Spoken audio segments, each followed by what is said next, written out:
Well, good afternoon on the 11th day of January 23.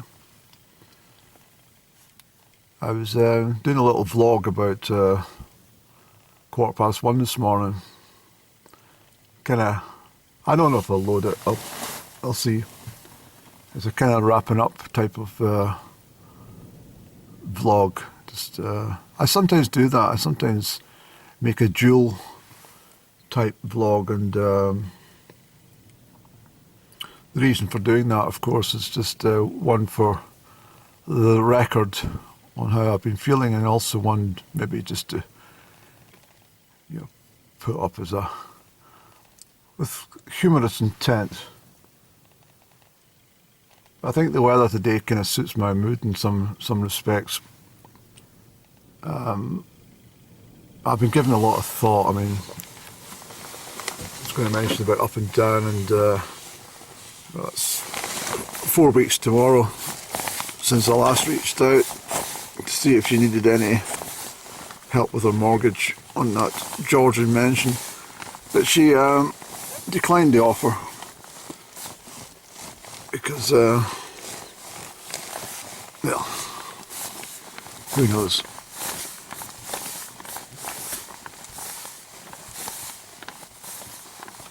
I am not just wishing to talk about up and down today. I'm just talking in general about people who, this has nothing to do with up and down, of course, but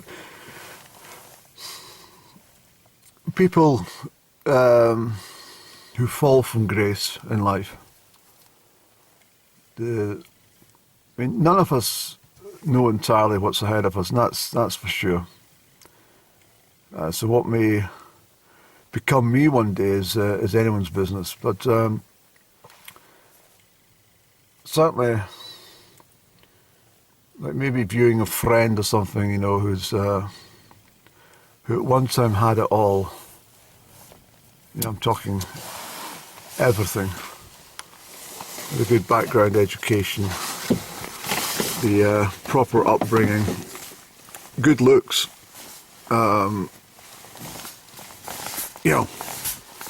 very good looks actually, good health, was financially stable, had a motor car, everything imaginable was properly in place until they decided to become selfish about their health. And like I'm talking, I mean, there's so many people, including myself here. I sit here and I think about the days that I spent training for athletics, only to swap those days for standing, trashing myself with countless glasses of alcohol on a daily basis, trying to hide the pain or mask the pain at least. I also think about the returns to good health and using the mountains as a respite, a place to regain myself in life, and then for an invitation to come along to basically trash the whole thing and place me 10 steps back in life in some respects. Thankfully, from experience, I know that, certainly standing trying to mask the pain with alcohol was not going to be back on the cards, and so having avoided the alcohol, I feel like I've made a bit of an achievement in that respect. But I'm just thinking generally about, you could get something like let's say hypothetically, a young man who's maybe inherited a lot of money from their from his grandparents or something, you know, and decided to party up, maybe go on holiday, maybe buy fake friends, or, you know, maybe involve himself in the misery of drugs or something, you know, heavy drinking and all that sort of nonsense. And it shows a complete disregard for the grandparents, a total lack of respect at all the sacrifice that they endured in their life to make sure that their offspring were, in a sense, financially astute, and, you know, on their passing they would have, you know, had some comfort at least that perhaps the grandson was going to be financially stable and do something with himself, and, you know, but instead trashed it, and probably all the fake friends that surrounded him when he was in this period of squandering all the cash. They probably thought he had lots and lots of friends. That's what happens when you buy friends, of course. But as soon as the money dried up, they probably all buggered off. It's the usual tale, isn't it? It's the usual tale for people who fall from grace. They learn their lesson far too late. And in this day and age, it's all too easy for people to fall into the trap that for some reason that taking drugs is cool. I don't understand how intravenous drug users think it's cool to endure the pain that they must have on a daily basis when they can't get their fix. I don't even know what it must be like. What an existence to be cool. Take 30 years off your life, plus all the days you've lost while you're mixed up in the mess. Maybe even end your life with less limbs than you started with, that type of thing, because you've got no veins left due to the drug misuse. It's all very sad. It's all just so unnecessary. I mean, I understand that some people who have given up in life, or maybe they have low IQ or low self-esteem, and perhaps they thought that was an easy way out and got hooked into the situation and then found they couldn't get out. I understand that that's a problem. And at the end of the day, it's like if everybody with low self-esteem or low IQ were to involve themselves in drug activity, I mean, where would we be? But I think the sad thing about the situation as well, it's all the immoral behaviour that comes with it, because obviously if there's no money available, and I suspect the females probably involve themselves in, you know, prostitution or something in order to attain the funds for the drugs. Maybe they have to involve themselves in that sort of activity just to pay off drug debts. Who knows? We just don't know. But it's all a very messy scene just to be cool. It's all very messy if you've blown an entire inheritance as well. And excuse me. And what stage do you wake up and realise that what you've done? Is that the point that you then start taking the drugs? Is that the point that you start feeling so sorry for yourself? with the victim mentality, you start thinking, well, it wasn't my fault, it's all my friends spent my money for me. You know, living in entire poverty because you thought it was cool to be in some sort of state with the drugs or the alcohol. I don't really understand it, actually.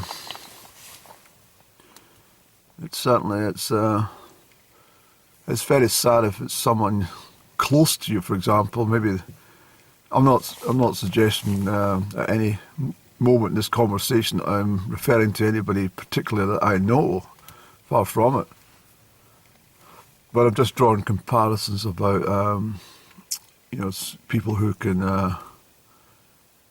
one day be on the right track and then all of a sudden they're completely lost for life. Sometimes it's a shame, you know, the shame and the guilt regarding their actions that cause much of their misery.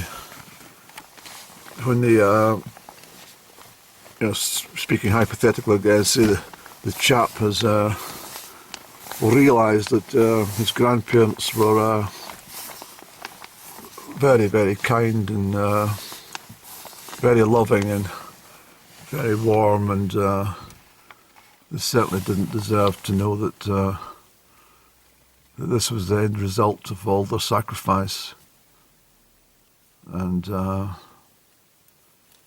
really is quite awful to think, you know, that selfish actions can have such a impact. And of course, from my perspective, I wholly believe now that,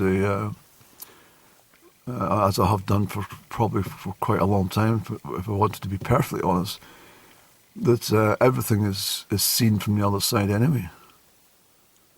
So there's no hiding it. And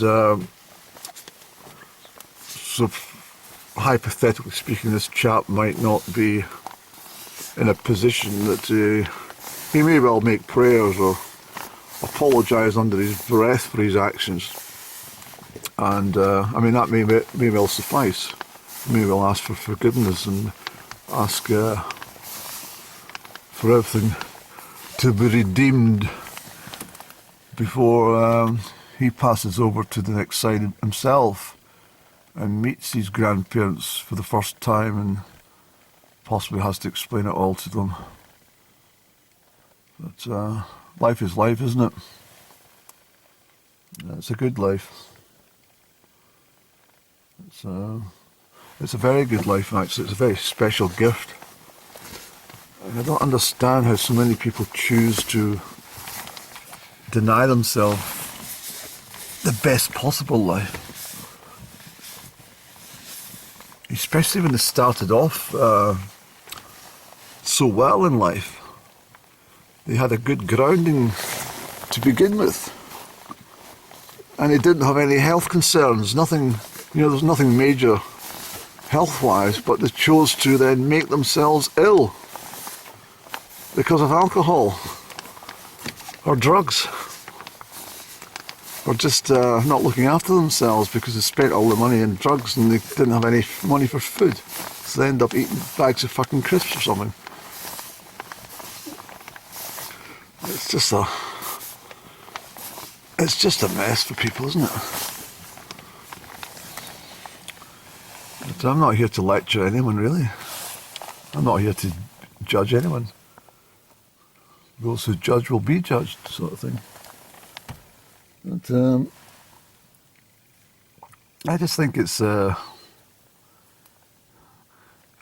very sad, and there's so many people who have opted out of society, especially in the last 20 years. I don't know. Society's not. It's not so difficult that you need to do it. Just ignore it. Just just ignore the media, ignore the politicians, and at the end of the day, when you go to your bed at night, does any of these fuckers matter? Really? They're not helping you sleep, are they? They don't help you wash the dishes or anything, do they? So why give them any thought or any time? Anything that's in the media is just shite. It's all designed to make you fearful and worried about your own future, and make you drink alcohol and take drugs.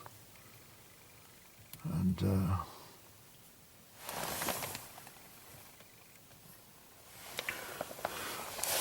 my day's been so busy. It's been very hectic, actually. And I think to myself, well, shall I come up to Amory or not? And I said, well, I better get out the house. I better do something. But, yeah, there's so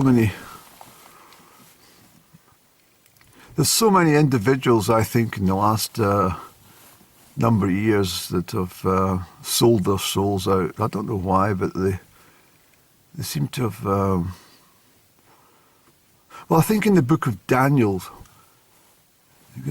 something about the book of Daniel was a lot talked about in a biblical sense, that in the final years there would be a great deal of immorality. But I think there's always been, people have always been fairly immoral, haven't they? When you think about it, stretching back to Sodom and Gomorrah. We certainly live in very strange times.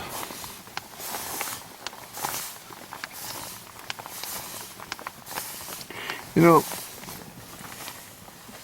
as I talk sometimes about Bible scripture and stuff, I'm not I don't have any expertise on Bible scripture as such. I take my own.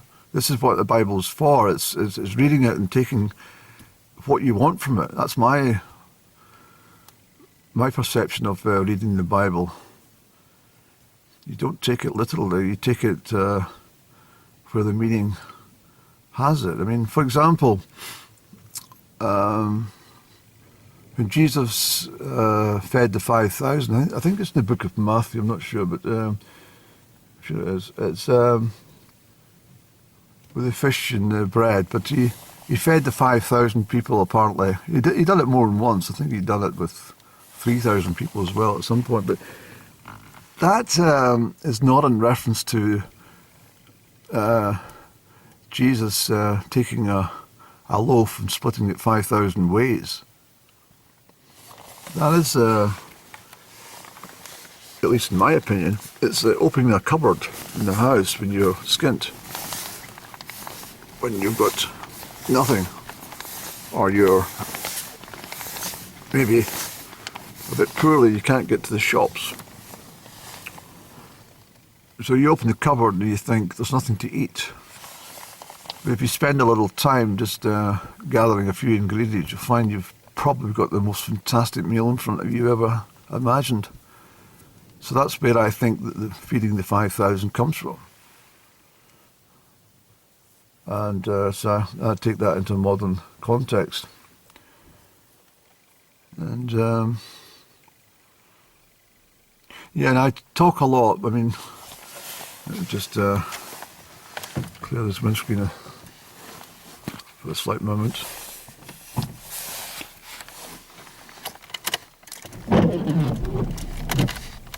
Oops.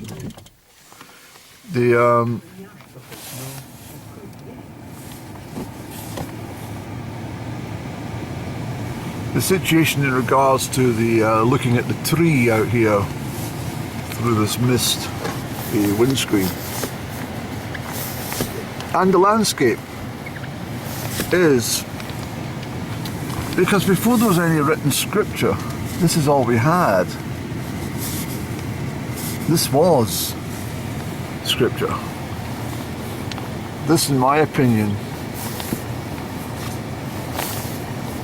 every single thing I've mentioned before from here, that every single thing you see is the work of the great Lord, the great Creator. So you don't even need to read the Bible. You just need to look at the landscape in order to be connected with God. Dependent on your religion, of course. I'm talking Christianity here. And so many people deny anything to do with belief in God or the Christian gospel. So many people mock it. They said it's a lot of rubbish. All these heathens and atheists. But for me, why even take a chance on being a non-believer? Why would you want to not believe in something which gives you guaranteed afterlife?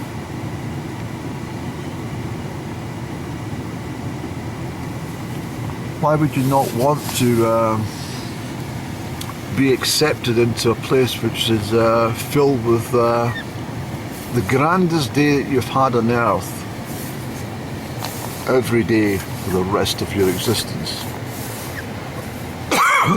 Excuse me.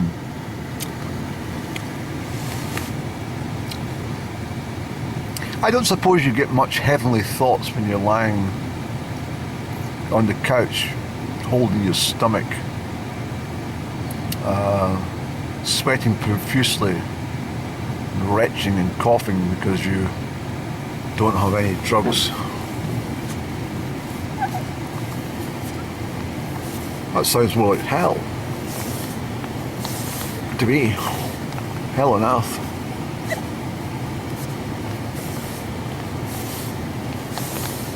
Sorry I could have come across this way today, but that's exactly the way I'm fucking feeling.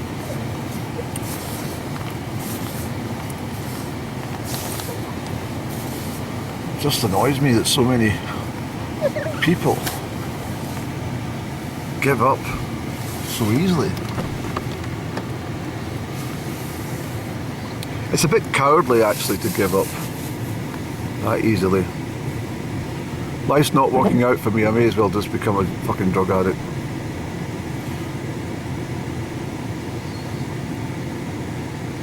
I'm sure it's not quite as simple as that, Andrew, but certainly the point I'm trying to make is there's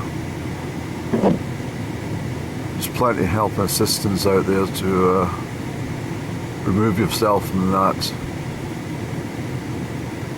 situation. And I think that the very fact that these people think there's something cool about it is probably the most absurd statement I've ever heard.